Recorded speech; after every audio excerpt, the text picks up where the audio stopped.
Gencatan senjata di Gaza akhirnya disepakati, dan dunia sempat bernafas lega. Namun, seperti biasa, perdamaian versi Israel hanyalah jeda sebelum arogansi berikutnya. Di bawah langit kelabu Palestina, puluhan truk bantuan kemanusiaan yang membawa makanan, obat, dan selimut untuk anak-anak Gaza tiba-tiba berhenti di perbatasan. Dihentikan bukan oleh badai, bukan oleh kerusakan mesin, tapi oleh larangan bersenjata dari pasukan Israel. Israel berdalih sedang memeriksa keamanan, namun semua orang tahu pemeriksaan itu hanya topeng untuk mempertahankan kelaparan sebagai senjata. Truk-truk itu dibiarkan berjam-jam di tengah gurun, sementara di ujung sana, bayi-bayi Gaza menangis tanpa susu, dan rumah-rumah masih berasap. Dunia menatap, tapi hanya diam. Persis seperti biasa, banyak kata kecaman, tapi nol tindakan. Indonesia menatap kejadian itu dengan rahang mengeras. Dari Jakarta, Presiden Prabowo Subianto memanggil para petinggi pertahanan dan kemanusiaan. Tak ada seruan moral panjang, tak ada ancaman diplomatik yang basi. Yang ada hanya keputusan singkat, bantuan harus sampai, apapun resikonya. Dan dalam senyap malam, satu regu Kopassus berangkat. Mereka tidak membawa bendera perang, tapi membawa pesan yang lebih tajam dari peluru. Kemanusiaan tidak tunduk pada izin siapapun. Pesawat militer mendarat diam-diam di Sinai, Mesir, lalu mereka bergerak menembus padang pasir menyusul konvoi truk yang tertahan. Kopassus berbaur dengan relawan internasional, tanpa tanda pangkat atau baret merah yang biasanya mencolok. Namun setiap langkah mereka menunjukkan sesuatu yang tak bisa disembunyikan. Disiplin khas prajurit yang tahu kapan harus berbicara lewat senjata. Ketika konvoi itu tiba di titik hadangan, situasinya membeku. Puluhan tentara Israel berjaga di depan truk. Laras senjata mereka mengarah ke arah yang sama, pada makanan dan obat-obatan. Ironi paling pahit di abad ini, negara yang mengaku paling demokratis di Timur Tengah ternyata paling takut pada roti dan air bersih. Beberapa truk mencoba melaju perlahan, tapi Israel menahan. Lalu entah dari mana, satu letupan senjata terdengar. Seketika, dunia kemanusiaan berubah jadi arena pertempuran. Kopassus tidak datang untuk perang, tapi mereka tahu satu hal, jika peluru sudah berbicara, maka kemanusiaan harus dijaga dengan darah. Kontak senjata terjadi di antara truk-truk logistik. Peluru berterbangan di antara karung tepung dan obat-obatan medis. Pasukan Israel menembak dari jarak menengah, memanfaatkan posisi tinggi di atas bukit pasir. Tapi Kopassus bergerak cepat, rendah, dan senyap. Tak ada teriakan, hanya ledakan singkat granat kilat yang membutakan pandangan musuh. Dalam hitungan menit, taktik khas pasukan Indonesia membuat perbedaan besar. Beberapa tentara Israel terdesak, posisi mereka runtuh di sisi kiri konvoi. Satu demi satu, kendaraan militer Israel mundur, meninggalkan area hadangan. Di tengah asap dan debu, truk-truk bantuan kembali melaju perlahan menuju Gaza. Dunia menyaksikan tanpa tahu harus berkata apa. Israel terdiam. Media barat gagap mencari istilah yang pantas. Insiden tak terduga, kata mereka. Tentu saja, karena mereka tak pernah membayangkan bahwa pasukan dari Asia Tenggara akan berani menantang negara yang selalu kebal kritik. Kopassus tidak menunggu pujian. Mereka hanya mengawal hingga truk terakhir menembus gerbang Gaza, lalu menghilang kembali ke dalam bayang operasi. Tak ada pernyataan resmi dari Jakarta, hanya satu pesan singkat dari istana. Misi kemanusiaan berhasil. Namun keberhasilan itu lebih dari sekedar logistik. Itu adalah pesan moral yang bergema jauh lebih keras dari ledakan, bahwa Indonesia tidak akan diam ketika kemanusiaan diinjak, meski pelakunya negara yang dilindungi oleh kekuatan super. Israel mungkin menguasai langit dengan drone dan satelit, tapi tidak akan pernah menguasai hati manusia yang menolak tunduk pada ketidakadilan. Gencatan senjata ternyata hanyalah kata kosong, dan ketika dunia ragu, Indonesia justru bertindak. Kini di tengah reruntuhan Gaza, bantuan dari truk-truk yang dulu dihadang Israel mulai dibagikan. Anak-anak menyentuh bungkusan berlogo merah putih, tanpa tahu bahwa di balik itu ada darah dan keberanian prajurit-prajurit yang datang jauh dari Nusantara. Dan di markas militer Israel, ketakutan baru mulai tumbuh, ketakutan pada diamnya Indonesia. Karena diam Indonesia bukan berarti lemah, justru menjadi tanda bahwa langkah berikutnya mungkin lebih dari sekedar misi kemanusiaan. Sementara dunia sibuk berdebat di ruang rapat, di padang pasir Rafah, sejarah mencatat sesuatu yang lain.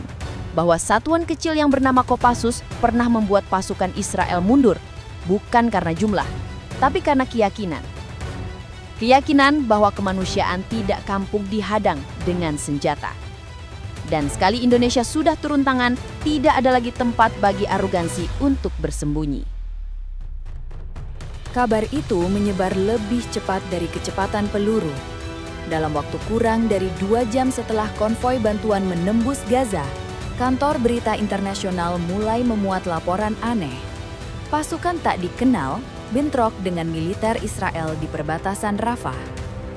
Kata tak dikenal menjadi penyelamat sementara bagi banyak media barat. Cara sopan untuk menutupi fakta bahwa pasukan kecil dari Indonesia baru saja mempermalukan salah satu militer paling sombong di dunia. Israel panik.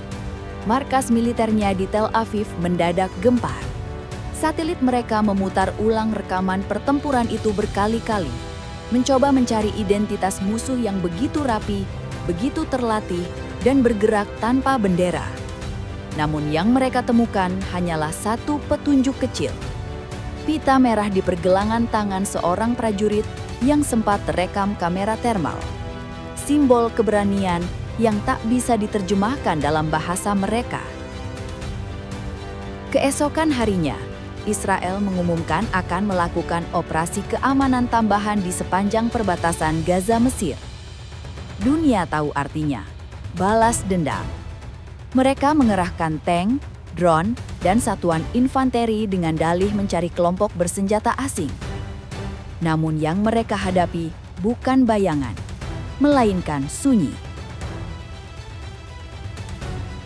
Kopassus sudah lama keluar dari garis itu, menuntaskan misi dan meninggalkan jejak hanya berupa rasa malu di tubuh tentara Israel. Jakarta tidak memberikan komentar, tak ada konferensi pers, tak ada pembelaan, hanya keheningan yang justru membuat dunia gelisah. Karena semua tahu, ketika Indonesia diam, biasanya sedang mempersiapkan sesuatu yang lebih besar. Negara-negara Timur Tengah mulai bereaksi. Mesir menutup sebagian akses berita, sementara Turki dan Qatar secara halus memuji intervensi berani dari pihak Asia. Palestina menyebutnya sebagai keajaiban tanpa bendera.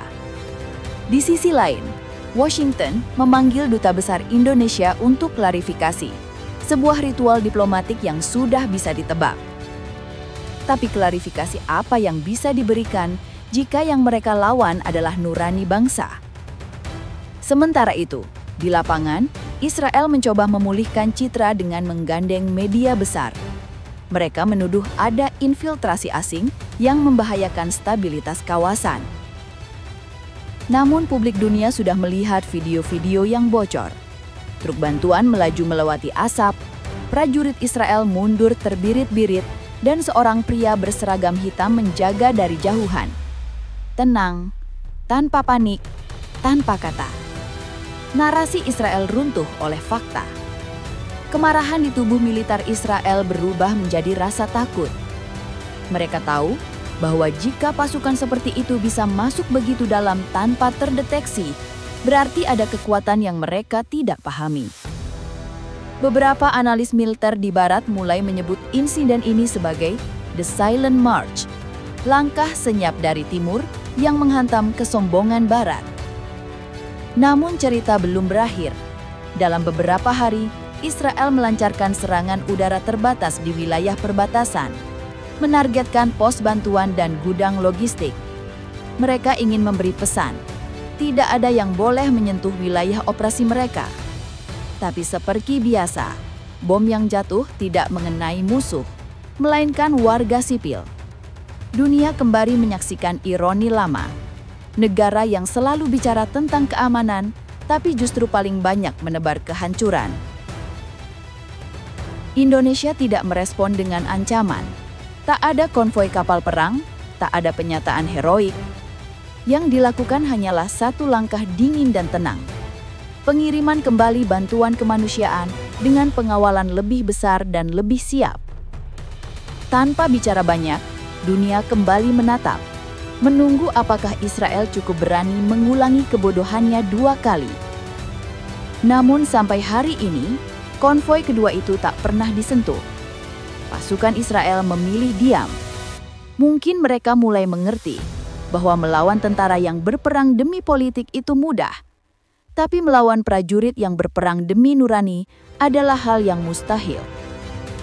Di media sosial, jutaan orang di Timur Tengah mulai menulis satu kalimat yang sama. Ketika dunia menunduk, Indonesia berdiri. Dan di markas Kopassus, para prajurit yang baru pulang tidak bicara banyak. Mereka tahu, kemenangan bukan diukur dari jumlah musuh yang tumbang, tapi berapa banyak nyawa yang berhasil diselamatkan. Israel mungkin akan menyiapkan balasan, tapi Indonesia sudah tahu satu hal, bahwa dalam dunia yang semakin buta moral, menjadi terang sekecil apapun adalah bentuk perlawanan tertinggi. Kisah di Rafah bukan sekedar operasi, itu adalah peringatan bahwa bangsa yang besar bukan karena senjata, tapi karena keberaniannya membela yang tak berdaya, bahkan ketika dunia memilih diam. Dan hari itu, ketika truk bantuan melaju di bawah bendera merah putih, dunia belajar satu pelajaran baru. Kemanusiaan ternyata masih punya tentara.